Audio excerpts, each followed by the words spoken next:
అస్సలాము అలైకుం రహమతుల్లాహి వబర్కాతుహు. ఈరోజు మనం ప్రవక్త అయ్యూబ్ అలైహిస్సలాం గారి గురించి, ఆయనకు ఎదురైనటువంటి పరీక్షల గురించి మనం తెలుసుకుందాం.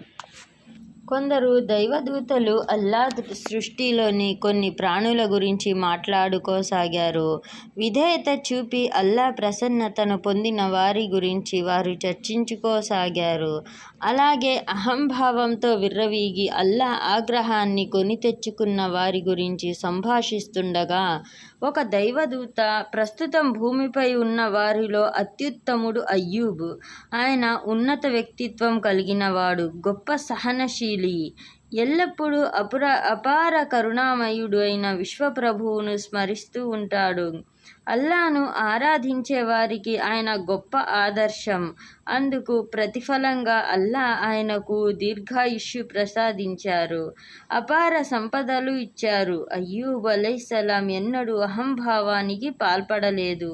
స్వార్థం ఆయనలో లేనేలేదు. ఆయన కుటుంబం, ఆయన సేవకులు, అవసరార్థులు, బీదలు అందరూ ఆయన సంపదలో భాగం పొందుతున్నారు. ఆయన బీదలకు అన్నం పెడతారు, వారికి దుస్తులు ఇస్తారు, బానిసలకు స్వేచ్ఛ ప్రసాదించడం కోసం వారిని కొంటారు. తన నుంచి దాన ధర్మాలు పొందేవారు తనకు ఉపకారం చేస్తున్నట్లుగా ఆయన వ్యవహరిస్తారు. ఆయన చాలా ఉదార స్వభావి, చాలా మంచివారు అంటూ ప్రశంసించారు. ఈ మాటలను ఇబ్లీష్ విన్నాడు. వాడికి చాలా కోపం వచ్చింది. అయ్యూబ్ అలైహిస్సలాంను ఎలాగైనా ప్రలోభపెట్టి ఆయన ధార్మిక విశ్వాసాన్ని దెబ్బతీయాలని, ఆయన్ను పతనం చేయాలని భావించాడు. వెంటనే ఆయన వద్దకు పోయి ఆయన ప్రార్థనలను చెడగొట్టడానికి ప్రయత్నించాడు. ప్రపంచంలోని సుఖభోగాల గురించి ఆయనలో భావాలను రేకెత్తించడానికి చూశాడు. కానీ అయ్యూబ్ అలైహిస్సలాం గారు నిజమైన విశ్వాసి. చెడు భావాలు తనను వశపరుచుకోకుండా ఆయన జాగ్రత్త పడ్డారు. ఇది చూసి ఇబ్లీష్ మరింత అసహనానికి లోనయ్యాడు. అయ్యూబ్ అలైహిస్సలాం అంటే వాడిలో మరింత ద్వేషం పెరిగింది. ఇబ్లీష్ ఒక పథకం వేశాడు. అల్లాకు అయ్యూబ్ అలైహిస్సలాం గురించి ఫిర్యాదు చేశాడు. అయ్యూబ్ అలైహిస్సలాం నిరంతరం అల్లాను స్మరిస్తున్నప్పటికీ ఇదంతా స్వార్థంతో చేస్తున్నదేనని, ఆయన నిజాయితీగా దైవస్మరణ చేయలేదని, అల్లా తనకిచ్చిన సంపదను వెనక్కి తీసుకుంటాడన్న భయంతో మాత్రమే ఆయన దైవస్మరణ చేస్తున్నాడని, ఆయనదంతా ప్రదర్శన మాత్రమేనని, దురాశతో అల్లాను నమ్మించడానికి ప్రదర్శిస్తున్న దైవభక్తి మాత్రమేనని అన్నాడు. మీరు గనక అయ్యూబ్ అలైహిస్సలాంకి ఇచ్చిన సంపద వెనక్కి తీసుకుంటే ఇక మీ నామస్మరణ చేయడు, నమాజులు మానేస్తాడు అని అల్లాతో అన్నాడు ఇబ్లీష్. అయ్యూబ్ అలైహిస్సలాం నిజాయితీ కలిగిన దైవభక్తుడని, కేవలం సంపద కోసం తనను ఆరాధించే వ్యక్తి కాదని, అయ్యూబ్ అలైహిస్సలాం హృదయపూర్వకంగా తన పట్ల భక్తి విశ్వాసాలు కలిగిన వ్యక్తి అని, భౌతిక సంపదలకు ఆయన గారి భక్తి విశ్వాసాలకు ఎలాంటి సంబంధం లేదని అల్లా సెలవిచ్చారు. అయ్యూబ్ ప్రవక్త భక్తి విశ్వాసాలు, ఆయన సహనశీలం గురించి ఇబ్లీష్కు అర్థమయ్యేలా చేయడానికి అల్లా నిర్ణయించుకున్నారు. ఇబ్లీష్తో, నువ్వు నీ సహాయకులు అయ్యూబ్ సంపద విషయంలో మీ ఇష్టం వచ్చినట్లు చేసుకోండి అని స్వేచ్ఛ ఇచ్చారు. ఇబ్లీష్ చాలా ఆనందించాడు. తన సహాయకులందరినీ ప్రోగు చేసుకున్నాడు. అయ్యూబ్ అలైహిస్సలాం గారి పశు సంపదను, పొలాలను, సేవకులను, భోగభాగ్యాలన్నీ నాశనం చేసి ఆయన వద్ద చిల్లి గవ్వ లేకుండా చేయడానికి బయలుదేరాడు. సంతోషంతో అయ్యూబ్ అలైహిస్సలాం వద్దకు వచ్చాడు. ఒక వృద్ధజ్ఞాని రూపంలో అయ్యూబ్ ముందు హాజరయ్యాడు. ఆయనతో, నీ సంపద మొత్తం పోయింది. నువ్వు దాన ధర్మాలకు చాలా ఖర్చు చేస్తావు కాబట్టి అల్లాహ్ను ప్రార్థిస్తూ నీ సమయాన్నంతా వ్యర్థం చేస్తున్నందువల్ల నీ సంపద నాశనమయ్యిందని కొందరు చెబుతున్నారు. నీ శత్రువులకు ఆనందం కలిగించడానికే అల్లా ఇదంతా చేశారని మరికొందరు అంటున్నారు.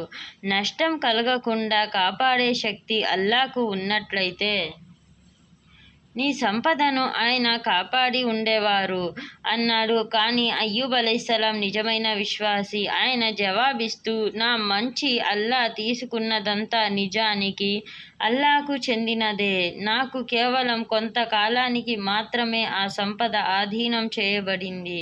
అల్లా తనకు ఇష్టం వచ్చిన వారికి ఇస్తారు, తనకు ఇష్టం వచ్చిన వారి నుంచి తీసుకుంటారు అని చెప్పి ఆయన అల్లా సన్నిధిలో సాష్టాంగపడ్డారు. ఇదంతా చూసిన ఇబ్లీష్కు చాలా నిరాశ గురయ్యాడు. మళ్ళీ అల్లాతో, నేను అయ్యూబ్ సంపద అంతా నాశనం చేశాను, అయినా ఆయన మీ పట్ల విశ్వాసంగా ఉన్నాడు. కానీ నిజానికి అతను తన నిరాశను దాచుకుంటున్నాడు. ఎందుకంటే అతనికి చాలామంది సంతానం ఉన్నారు. వారి ద్వారా మళ్ళీ సంపద పొందాలని ఆశిస్తున్నాడు. కాబట్టి అతని సంతానంపై నాకు అధికారాన్ని ప్రసాదించాలని కోరుతున్నాను. తండ్రికి సంతానం వల్లనే నిజమైన పరీక్ష ఎదురవుతుంది. అప్పుడు అయ్యూబ్ ఎలా తిరస్కారానికి పాల్పడతాడో మీరే చూస్తారు అన్నాడు ఇబ్లీష్.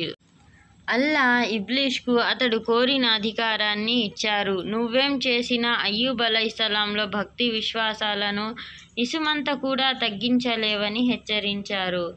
అయ్యూబ్ అలైహిస్సలాంకి రెండవ పరీక్షగా ఇబ్లీష్ తన సహాయకులందరితో మళ్ళీ అయ్యూబ్ అలైహిస్సలాంపై కుట్రలు అమలు చేశాడు. అయ్యూబ్ అలైహిస్సలాం సంతానం నివసిస్తున్న ఇంటి పునాదులను కుదిపేశాడు. ఇల్లు కుప్పకూలింది. పిల్లలందరూ మరణించారు.